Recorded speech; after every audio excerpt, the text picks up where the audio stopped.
Esta es la parte para mí más importante porque nos ayuda a ver en lo teológico y en lo práctico qué es lo que está cambiando y si realmente esto lo estamos haciendo acá nosotros como venezolanos o simplemente lo estamos dejando a alguna comunidad por allá o al Papa cuando habla, ¿no? Estamos redescubriendo dos cosas, ¿no? Antes decía la teología del bautismo. De la teología del bautismo se descubre lo que deriva de ella, que es la práctica, no solo la teología, la práctica que se inaugura con este sínodo del Sensus Fidei, porque se ha usado solo en dos oportunidades el texto de lo que significa Lumen Gentium 12, el sentido de la fe de todos los fieles, solo para dos declaraciones marianas, las que tenemos en Asunción y la Inmaculada. Nunca se había usado antes de eso. Y después de las dos declaraciones tampoco se usó. Y no se usó como un proceso de escucha y discernimiento comunitario desde abajo hasta hacia arriba. La novedad está en que ese texto, que ahora lo leeremos, Lumen Gentium 12, se convierte para el modelo de iglesia sinodal en el texto paradigmático que permite toda la renovación eclesial. Ahí está todo el texto de la Constitución Dogmática sobre la Iglesia, número 12, leo y comento algunas cosas que son fundamentales. Este es el texto clave de hoy en día. La totalidad de los fieles. Anteriormente decíamos que la totalidad de los fieles es igual al pueblo de Dios y pueblo de Dios es igual a la porción, a la diócesis. Ahí está todo contenido. La totalidad de los fieles que tienen la unción del santo, que están ungidos, la totalidad, no unos dentro de esa totalidad. Cuando no está la totalidad no hay la unción. La totalidad supone que solo en la interacción, cuando se hace la iglesia, en esa interacción entre fieles, se da la unción. No es que está dada previamente. Miren todo lo que va sacándose hoy en día a la luz del proceso sinodal al rescatar esta teología. No puede equivocarse cuando cree. Pueden equivocarse algunos, pueden equivocarse uno, pero no puede equivocarse, dice, la totalidad.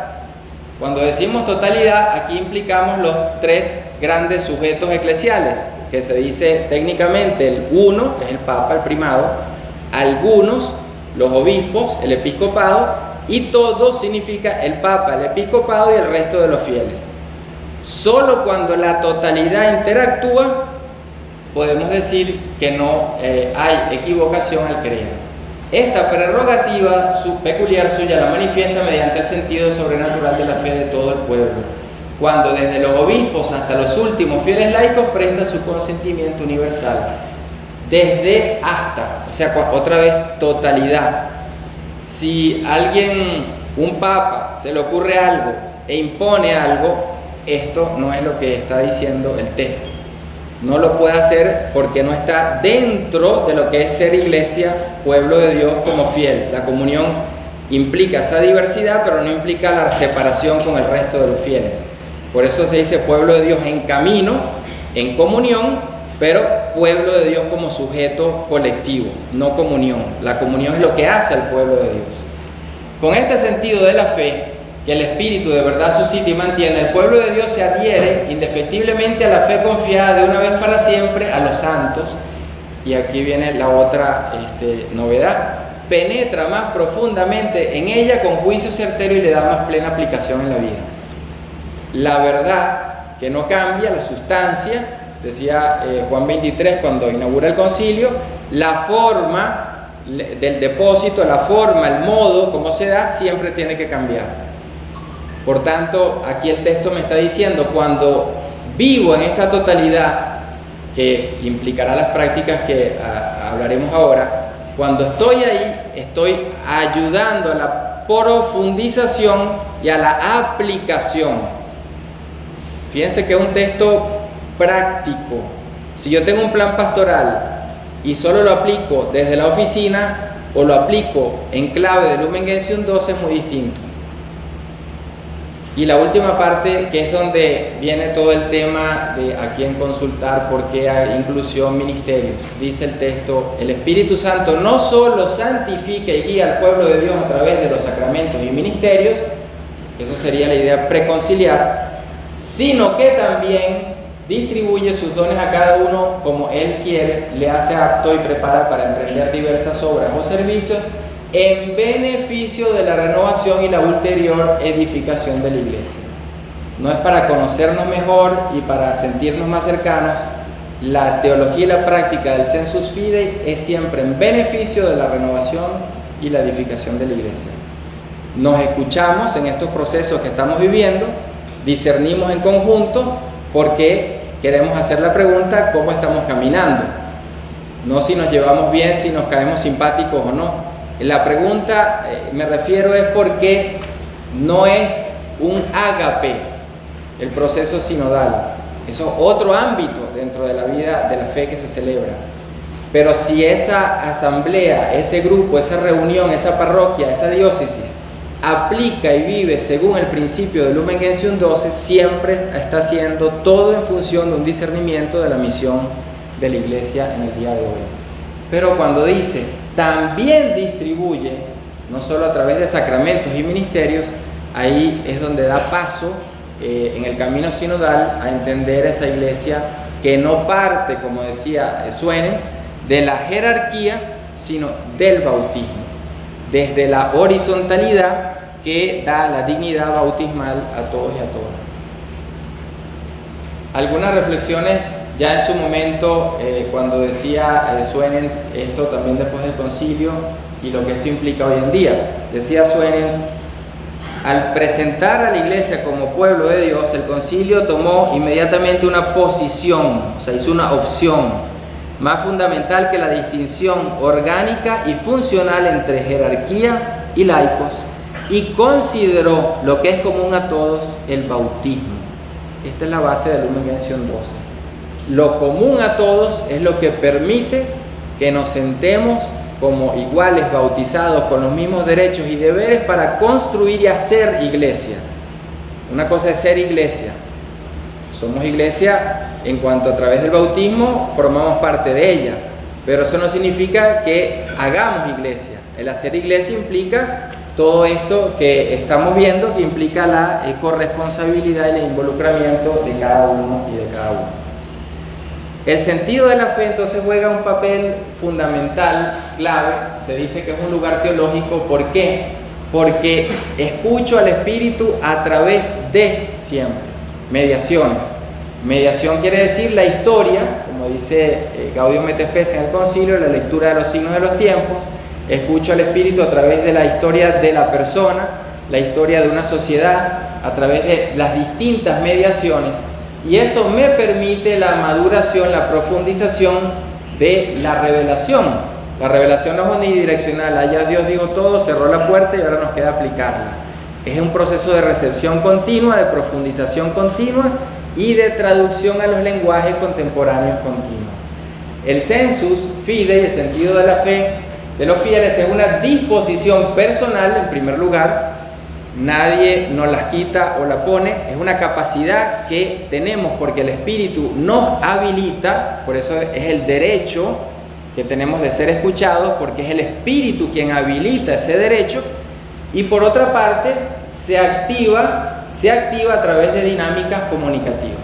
Yo puedo tener un automóvil y no lo uso, pero lo tengo. Bueno, yo tengo el sensus, el sentir de todos los fieles como capacidad innata al ser bautizado, pero no lo he ejercido nunca. ¿Por qué? Porque en una iglesia piramidal la escucha, el discernimiento, la gobernanza, los procesos de decisión en conjunto no existían. Entonces, cuando decimos ahora teología y práctica del sensus fidei, se recupera no el hecho de que tenemos derechos por el Espíritu en razón del bautismo, sacerdocio de todos los fieles, sino que eso supone ahora deberes y derechos en interacción mutua. Eso es lo que es la práctica que se pone en el sínodo, la práctica del sensus fidei. Dice Congar, el gran perito del concilio: la comunidad de los creyentes es el sujeto del sensus fidei, no los individuos, la comunidad en su total, ya que continúa transmitiendo y actualizando el contenido de la fe, siendo cada fiel un sujeto activo en la dinámica de la vida eclesial, participando libremente con su opinión. En un informe de los que se enviaron a las conferencias episcopales de una diócesis africana, decía una persona que nunca en su vida, en su diócesis, la habían llamado para nada, que era la primera vez en la vida que se enteró que la iglesia le estaba preguntando, quería su voz. Eso parece normal, no lo es. En muchas comunidades esa es la mayoría de la realidad de toda la iglesia. La voz que supone el otro como un derecho de hablar, no como una concesión, esa conciencia es la conciencia bautismal. Si no tengo la teología del bautismo y esa conciencia, ciertamente que todo esto será algo que nos mueva el piso. Grech dice lo siguiente, el cardenal otra vez definiendo esta conexión pueblo de Dios en sus fidei. El redescubrimiento del pueblo de Dios como sujeto, no como agregado de individuos, sujeto activo en la vida y misión de la Iglesia, propuesto por el Vaticano II, va acompañado por el redescubrimiento a través del propio concilio de la dimensión neumatológica de la Iglesia. Escuchar al pueblo de Dios es escuchar verdaderamente lo que el Espíritu dice a la Iglesia. Hay una pregunta que sale ciertamente aquí siempre, o creemos que el Espíritu habla o no creemos, sino que somos nosotros los dueños del Espíritu y le decimos por dónde él habla. Pero ojo, y sin ofender a nadie, esto no tiene nada que ver con el movimiento carismático. Estamos hablando de la neumatología de la vida eclesial de todo sujeto, independientemente donde haga vida eclesial. Toda la iglesia, ella misma, todas y todos en la iglesia, cada fiel, toda institución en la iglesia, independientemente de si sea de una orden religiosa, de la diócesis o de quien sea, se inspira en este modelo de una eclesiología neumatológica, porque en el fondo está el reconocimiento de que a través del otro, aun cuando yo no esté de acuerdo con lo que diga, el Espíritu está hablando a través de esa persona.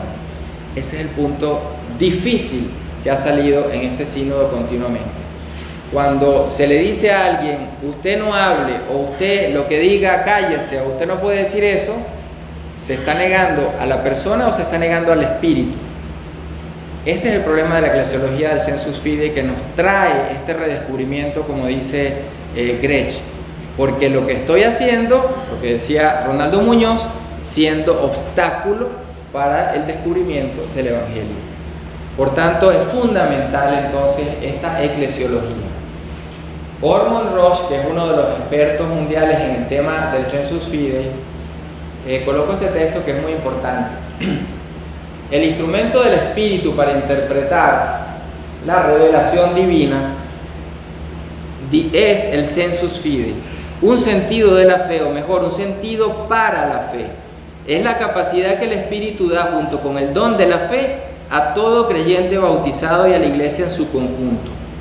Una iglesia sinodal es una iglesia que escucha el Espíritu, que se comunica a través del sentido de todos los fieles. Fíjense que capacidad personal se activa comunitariamente como sujeto, iglesia, pueblo de Dios, sujeto, pero a través, esto es programático y paradigmático, a través de esta mediación es que voy haciendo iglesia. ¿Cuántas veces entonces podemos decir que cosas que tenemos en la iglesia no han sido hechas como iglesia? Estamos redescubriendo esta dinámica entonces de hacer iglesia. Este pasaje, dice Roche, no solo subraya la importancia del sensus fidelium, sino también el hecho de que la revelación divina se da no solo a la jerarquía, sino a toda la iglesia.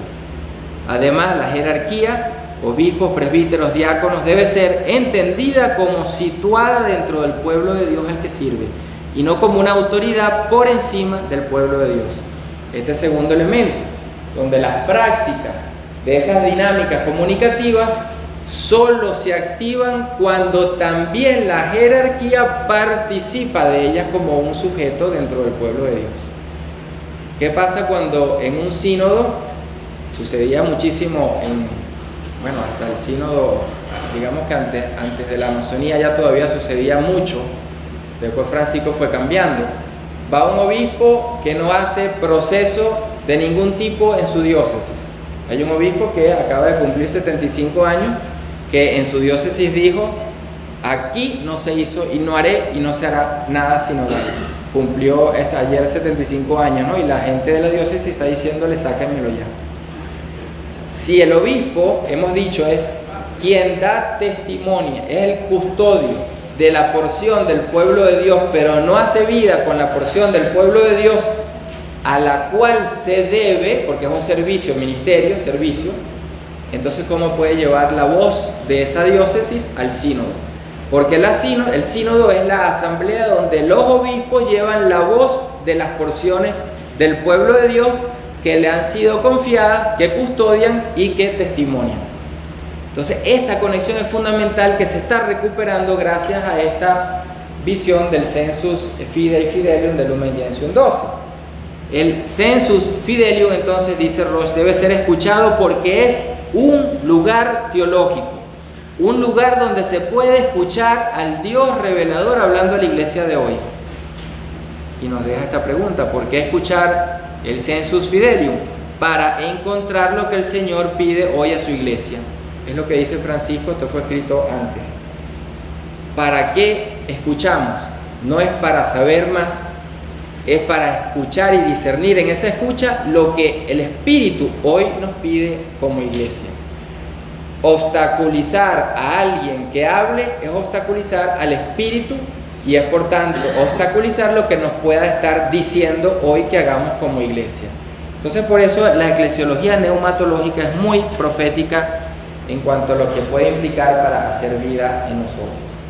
Y dice Chicken Dance, que lamentablemente no pudo venir en este texto, la importancia de los procesos de escucha y consulta al pueblo de Dios y más ampliamente la atención prestada a las experiencias y voces de personas de cualquier clase o condición, pone de relieve también el argumento neumatológico que, si bien es más visible y explicable en las perspectivas antes expuestas, que remiten sobre todo a las temáticas como el Sensus Fidei y los carismas, es también relevante en otra línea conciliar decisiva, la que analiza el significado teológico de las experiencias humanas, los acontecimientos históricos, los signos de los tiempos.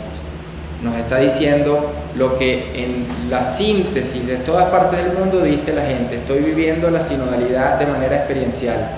Está en mi experiencia, en mi narración, presente lo que Dios nos está queriendo decir. Esa experiencia es lugar teológico. No solo escuchamos como un ejercicio instrumental para ser más abiertos, sino porque a través de esa escucha está manifestándose Dios, pero en la totalidad. Y aquí volvemos al primer punto: no hay revelación unidireccional y no hay una mediación individual sin, desde el inicio hasta ahora, pueblo de Dios, totalidad de los fieles. Entonces cuando decimos el Espíritu habla a través de la escucha hecha en un proceso de escucha, no la escucha individual y después hacia aquí habla Dios y aquí no habla Dios. Fíjense lo importante y lo interesante, porque eso supone un modo de hacer iglesia, que es lo que hemos estado insistiendo, ¿no? La dimensión neumatológica entonces nos permite reconocer la manifestación a través de muchas mediaciones, no solo la ministerial. Y esto nos ayuda entonces a abrir el panorama de quiénes son los sujetos que hacen iglesia, no solo los ministros. ¿Quiénes son los sujetos que hacen iglesia? No solo los que están haciendo actividad pastoral en la iglesia, porque la iglesia no se debe solo a los que estamos haciendo trabajo en la iglesia, se debe a la sociedad. Y es interesante cómo Francisco, cuando empezó con el tema ya público, todo el tema de los abusos, saco este ejemplo porque es muy diciente. Él agradeció al país de España porque fue quien realmente puso presión a la iglesia para que comenzara a investigar los abusos en la iglesia. Y lo agradece. Es decir, una institución no católica, y el Papa agradece a esta institución porque le ha permitido escuchar, pudiéramos decir, una realidad de la historia a través de la cual Dios nos está diciendo algo. Hay que cambiar, ¿no? Entonces esto es lo que nos está recordando acá este texto nuevamente. hemos de preguntarnos entonces con honestidad si creemos que el Espíritu se manifiesta libremente en esa diversidad de carismas, ministerios, servicios y dones, pero incluso y sobre todo en los diferentes y diversos puntos de vista, porque es aquí donde se tranca todo proceso sinodal. Cuando yo digo hasta aquí escucho, porque de aquí para allá eso no es del Espíritu. Lo que yo paro ahí no es el que me sienta cómodo o incómodo. Si el Espíritu, creo yo, que me está diciendo algo que me confronta y que me lleva entonces en esa totalidad a tomar como tema de discernimiento. En la redacción del documento continental salieron todos los temas, como tema de ordenación de las mujeres, siempre coloco el ejemplo, y en la mesa donde yo estaba, nos iban cambiando, un cardenal dijo que ese tema no se tocaba ahí. Pues la gente empezó a hablar porque no era él solo, ¿no? Al final dijo, gracias, porque aunque no estoy de acuerdo, comprendí los argumentos, no lo sabía. Eso es lo que tiene esto de importancia. Cuando paro la escucha, evito que la otra persona siquiera comprenda los argumentos para poder iniciar un discernimiento. Esto se hace práctico a través de dinámicas que son de comunicación y de relación, o sea, cómo se hace pueblo de Dios. Hoy en día se destacan algunas que son, desde la fase diocesana hasta el día de hoy, las dinámicas que se usan. Consultar se ha hecho, escuchar se ha hecho, dialogar, discernir en común, tomar consejos, elaborar decisiones, rendir cuentas. En estas dinámicas, hoy en día nos encontramos solamente hasta el tomar consejo, hasta ahí.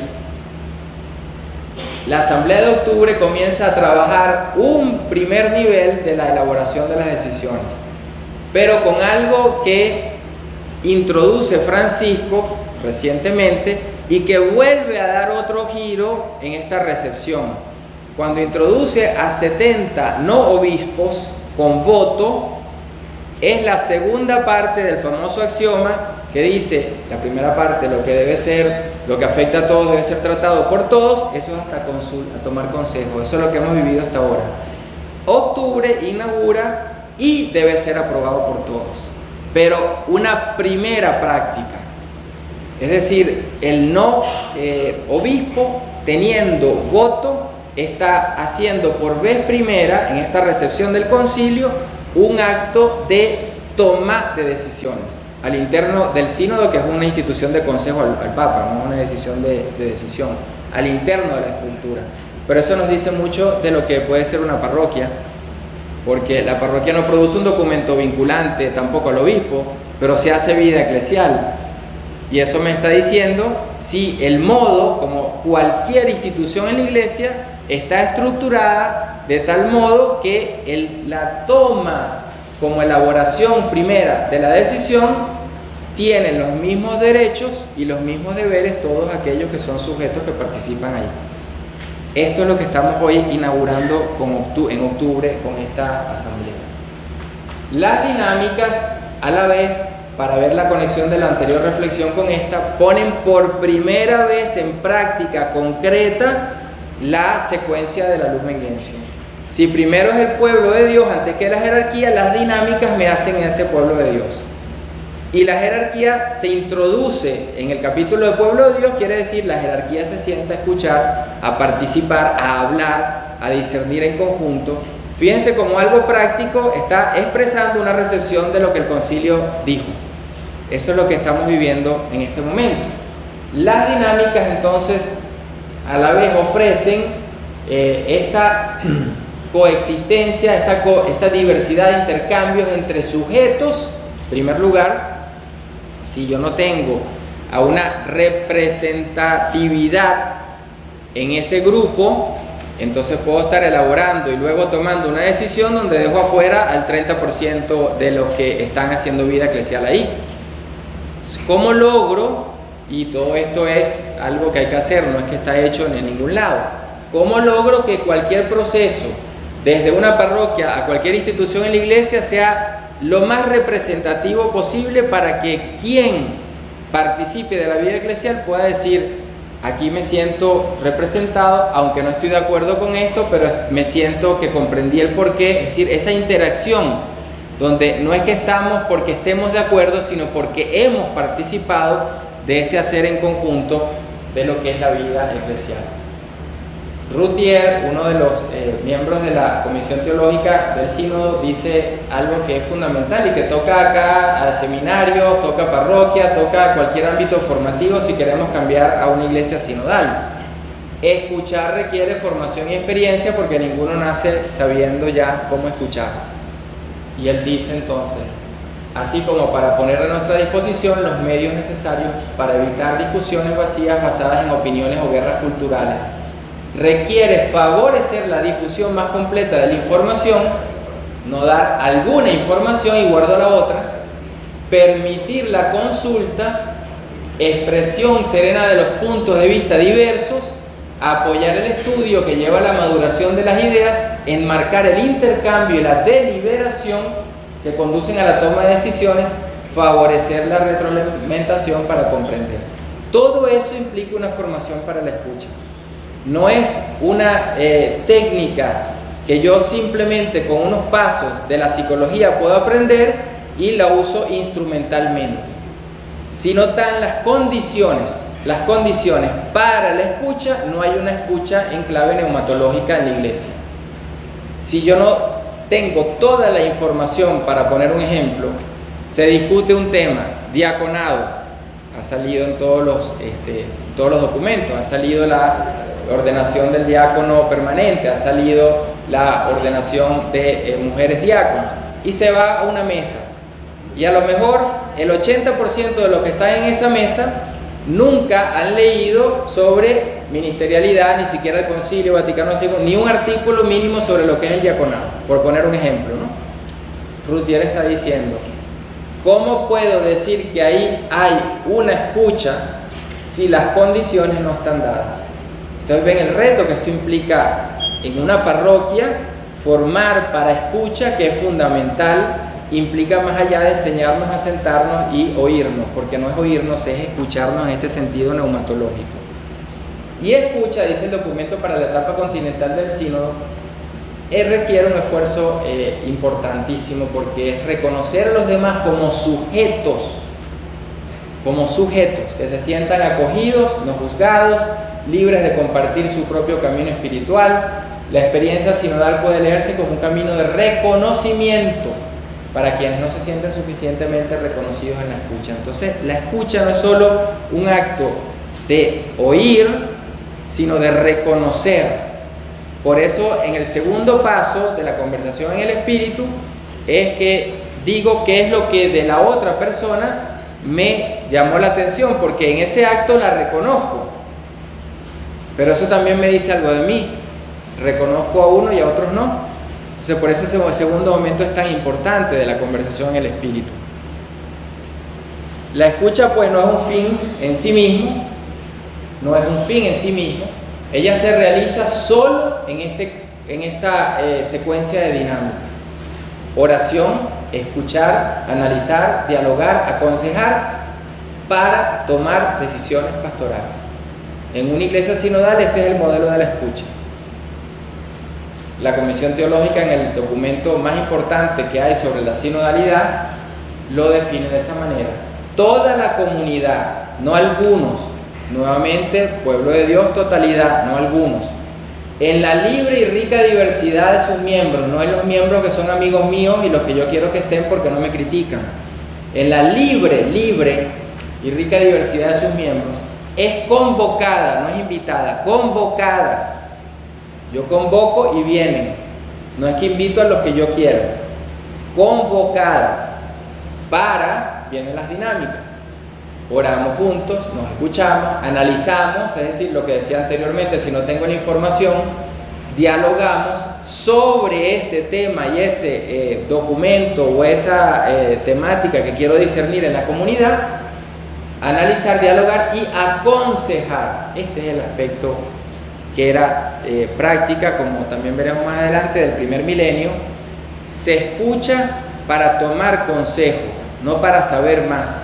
porque en el intercambio de la escucha nos aconsejamos mutuamente, pero no es unidireccional. Yo te digo a ti porque yo sé. El tomar consejos en conjuntos entonces supone para tomar decisiones pastorales más conformes con la voluntad de Dios. Ese es el modelo de una escucha en una iglesia sinodal. De haber hecho eso surge en este camino sinodal otra dinámica. Y fíjense que es interesante porque uno tiene la idea de un sínodo, el Papa anuncia un sínodo, se hace en 3 semanas en Roma, un mes de octubre, se cerró el sínodo, viene un documento y ya. Como para Francisco desde el inicio ha dicho que estamos en procesos, la iglesia vive procesos, el proceso da cosas nuevas. Él ha usado una palabra argentina inventada, desborde, ¿no? Y desborde lo que prácticamente habla es de, inventada digo con el lenguaje coloquial argentino, pero tiene que ver con la manera de salir más allá de recibo y voy más allá. Recibo donde estoy, la tradición, lo que vivo, y voy más allá de eso que he recibido, pero sin romperlo. Lo mantengo, pero lo profundizo. La restitución surge de esa escucha, discernimiento en las etapas que hemos vivido, y llega un momento en que se dice, bueno, ¿y ahora qué hacemos? Si queremos que la iglesia sea pueblo de Dios, ¿quién verifica y es testigo de que lo que se ha dicho ha sido fiel? La restitución. El cardenal Grech, cuando abre el sínodo, lanza la pregunta que se pone en práctica con el documento para la etapa continental. Y fíjense que la pregunta tiene una serie de implicaciones, de cambios muy fuertes cuando uno está en una iglesia piramidal todavía. ¿Qué pasaría si en lugar de terminar la asamblea entregando el documento final al Santo Padre diéramos otro paso? El de devolver las conclusiones de la asamblea sinodal a las iglesias particulares de las que partió todo el proceso sinodal. En este caso, el documento final iría al obispo de Roma, que es siempre y universalmente reconocido como el que emite los decretos establecidos por concilio y sínodo, ya acompañado del consenso de todas las iglesias. Se le daría un documento que ya tiene el consenso de las iglesias, las diócesis, iglesias. Además, el consenso sobre el documento no podría limitarse solo al placet del obispo, sino extenderse al pueblo de Dios al que convocó de nuevo para cerrar el proceso sinodal. En este caso, cuando se inició, luego acuérdense que se alargó un año más.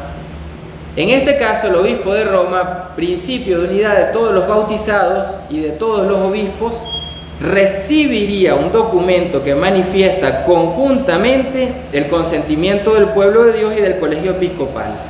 Sería un acto de manifestación del sentido de todos los fieles, que sería también al mismo tiempo un acto de magisterio de los obispos dispersos por todo el mundo en comunión con el Papa. Esto es completamente nuevo para nosotros, no para el primer milenio.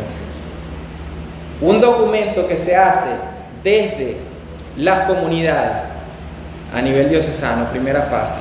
Luego, en diálogo entre las iglesias locales, la fase continental. Primero iglesias particulares, luego el diálogo entre esas iglesias particulares.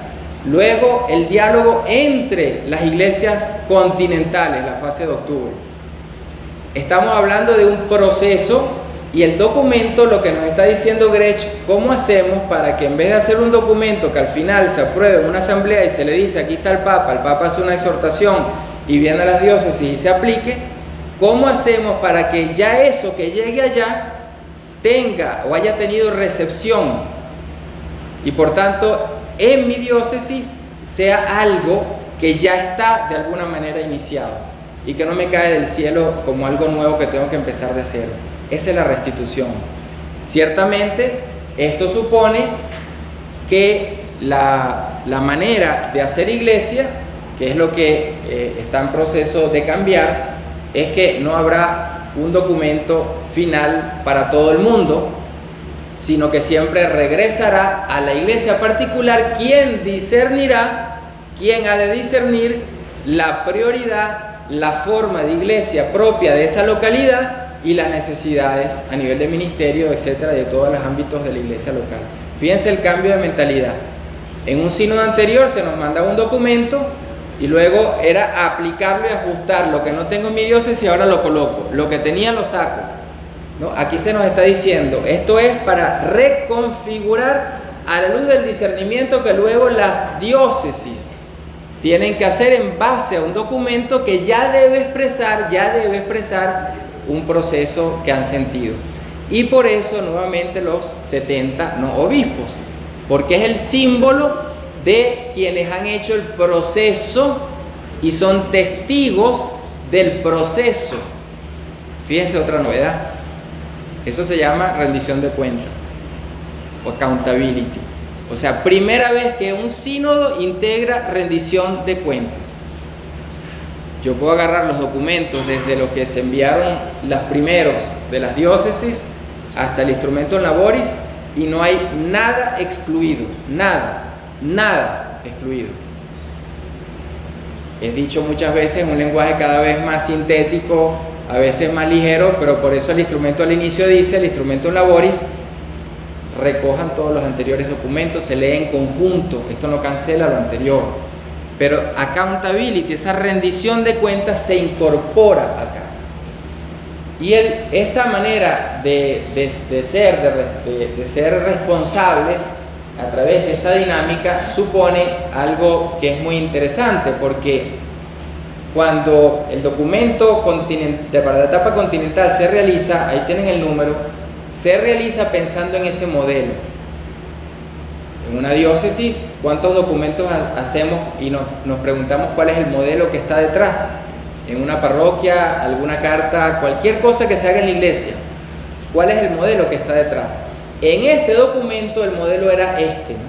Se recoge y se restituye, se recoge de la fase diocesana todo lo que fue escuchado y se restituye, se devuelve a las iglesias locales lo que ha dicho el pueblo de Dios en todo el mundo. Esto pretende guiarnos y permitirnos profundizar en nuestro discernimiento. No es lo mismo hacer un documento donde no hubo construcción en común y luego solo hay una aplicación, a donde hay circularidad. Y el documento no se convierte entonces en un fin en sí mismo y en un punto y final, sino es parte de un proceso continuo de hacer iglesia en discernimiento. El consenso, entonces, ¿cómo idear el consenso de una iglesia sinodal? No se construye desde arriba, sino desde abajo y de una forma poliédrica que evita toda homogeneidad. No es elaborado solo por algunos, sino por todos. No es lineal, sino circular y procesual. Y al volver a las iglesias locales, mediante la restitución o devolución de lo dicho por el pueblo, se reconocen públicamente las voces de los fieles, que tienen derecho a verificar lo recogido para discernirlo de nuevo hasta alcanzar el consenso de todos los fieles, laicos, religiosos, presbíteros, obispos, papas, de todos los fieles. Esto, nuevamente, nuevo para nosotros, no es nuevo en la tradición de la Iglesia Católica. Insisto en esto porque los dos puntos de crítica a Francisco es que está siendo infiel al concilio y que está rompiendo con la tradición de la Iglesia Católica. En todo lo que hemos venido insistiendo es precisamente haciendo ver el concilio que se madura, hay una maduración, se rescata la recepción Pablo VI, la primera recepción, Iglesia Pueblo de Dios, y a la vez se recupera las prácticas de la tradición episcopal, las prácticas episcopales de la tradición del primer milenio. El ejemplo es Cipriano, que se incluyó en el documento preparatorio como ejemplo de obispo, como ejemplo de práctica episcopal, porque la práctica de él era muy, digamos, sinodal en cuanto que integraba a todos los fieles en este modo de proceder. Tomar consejo de los presbíteros y construir consenso con el pueblo. Imagínense un consejo presbiterial que hoy en día no tiene voz ni voto, porque esa es la realidad de un consejo presbiterial. Cipriano está diciendo, tomo consejo del presbiterio, pero luego dice, no es que me quedo en el plano del clérigo, sino que construyo con ese consejo, es decir, viene nuevamente el paso. escucho, discierno, analizo, dialogo con el resto hasta construir. Esta dinámica, como modelo de una práctica sinodal, existía primer milenio, donde tenemos a un obispo, como tantos otros, que así vivieron su ministerio. Tanto que coloco este texto porque puede llamar mucho la atención. Miren lo que él dice cuando se elige un obispo, porque uno de los temas que está en el sínodo es la elección de los obispos. Mira la práctica de San Cipriano. Dios manda que el sacerdote sea elegido en presencia de todo el pueblo. Es decir, enseña y manifiesta que las consagraciones episcopales no deben hacerse sino con conocimiento del pueblo y en su presencia, para que en presencia del pueblo se descubran los delitos de los malos o los méritos de los buenos. Y así con el sufragio, voto y examen de todos, la ordenación sea justa y legítima. Siglo III, un concilio. No estamos hablando del siglo XXI, no estamos hablando de un reformismo progresista, tradición de la Iglesia Católica. Accountability. En la propia elección, porque se integra la comunidad, porque la Iglesia es pueblo de Dios. Es curioso, durante el pontificado de Juan Pablo II, llegó un momento donde había más obispos que nunca tuvieron diócesis a obispos que tenían diócesis. O sea, ordenados por una oficina. Y esos obispos que nunca tuvieron experiencia pastoral son los que recibían en las visitas ad limina a los que iban y no tenían criterios pastorales porque nunca hubo experiencia pastoral en esa persona. Rendición de cuentas. En la comunidad le está diciendo, cuando viene alguien de afuera, la comunidad no lo conoce, le está pidiendo San Cipriano, bueno, ¿cuál es la práctica? Esta es la práctica del tercer siglo. Entonces ven cómo nos estamos más bien recuperando con la sinodalidad un modo de hacer iglesia que hemos olvidado, que es lo que olvidó el segundo milenio. Y se supera, y con esto cierro la segunda reflexión, se supera el modelo universalista que en un documento Comunionis Notio en el 92, el entonces prefecto de la fe Ratzinger escribe diciendo que la iglesia pueblo de Dios, bueno, eso era un modelo secundario, como había dicho el sínodo extraordinario del año 85, donde él fue quien escribió precisamente la relación final. Ese modelo, cuando llega el 92 y se escribe este documento, dice que el modelo es la iglesia universal preexiste, que la iglesia universal preexiste a las iglesias locales. ¿Dónde existe una iglesia universal? En la curia. Esa eclesiología universalista, abstracta y vaciada de carne y rostro, se supera hoy en día, y con lo que les comentaba de lo que hizo el Papa esta semana, es ya una realidad, digamos, más institucional y menos ideal, ¿no? Entonces creo que aquí está el reto de entender que la sinodalidad no es un tema, no es una temática que basta una formación, que si no hay reforma del seminario, de la teología del ministerio ordenado, de la revisión de los pensas de estudios, de esa totalidad, no habrá una iglesia pues sinodal. Gracias.